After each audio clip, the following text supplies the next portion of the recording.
Disgraced reality television star Josh Duggar will be serving the rest of his original prison sentence behind bars, the courts have decided.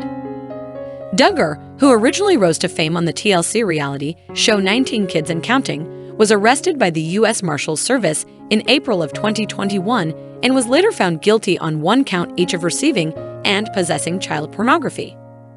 When sentenced in May 2022, Duggar received 12 and a half years behind bars, a $10,000 fine, and orders to attend a mandatory sex offense-specific treatment program.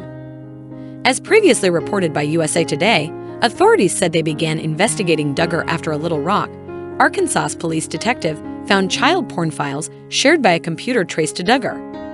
A federal agent testified in 2021 that images depicting the sexual abuse of children, including toddlers, were downloaded in 2019 onto a computer at a car dealership Duggar owned.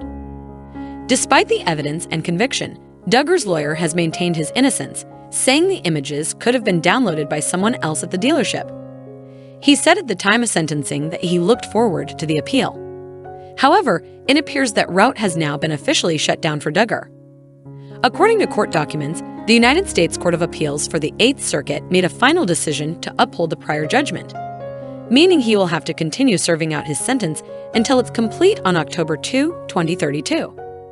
Duggar previously was scheduled for release in August of 2032, but his sentence was extended thanks to a contraband cell phone. Duggar's attorney originally filed an appeal in October 2022, which was denied in August by an 8th Circuit 3-judge panel.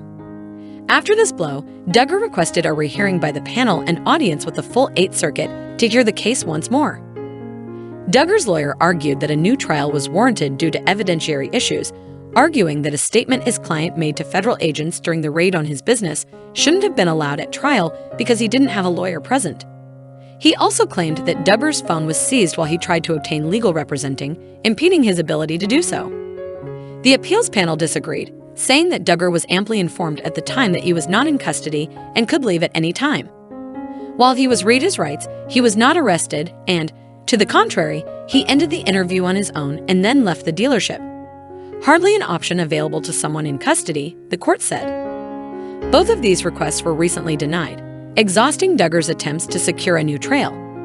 The oldest child of Jim Bob and Michelle Duggar, Josh appeared on the show 19 Kids and Counting, chronicling their massive, hyper-religious family until 2015 when it was canceled following revelations that Josh had molested 4 of his sisters and a babysitter when he was a young teen.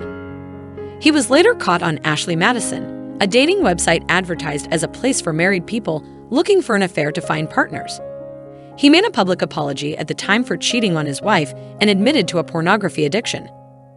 TLC spun off another series, Counting On, following the now-adult Duggar children and their budding young families, but that show was also canceled in June 2021 following Josh's arrest. Duggar is still married to his wife of 15 years, Anna, with whom he has 7 children. Anna announced the birth of their youngest just 2 weeks before Josh was set to go to trial and publicly stood by Josh's side through the proceedings.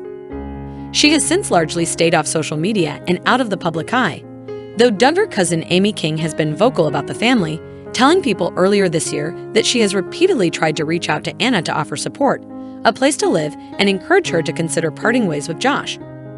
King, along with Josh's sister Jill Duggar Dillard and other people close to the family, appeared in the explosive 4-part documentary, Shiny Happy People, released earlier this year, which touched not only on the abuse perpetrated by Josh, but the cultural of abuse allegedly fostered by their church, the Institute for Basic Life Principles. Jim Bob and Michelle have denied allegations made in the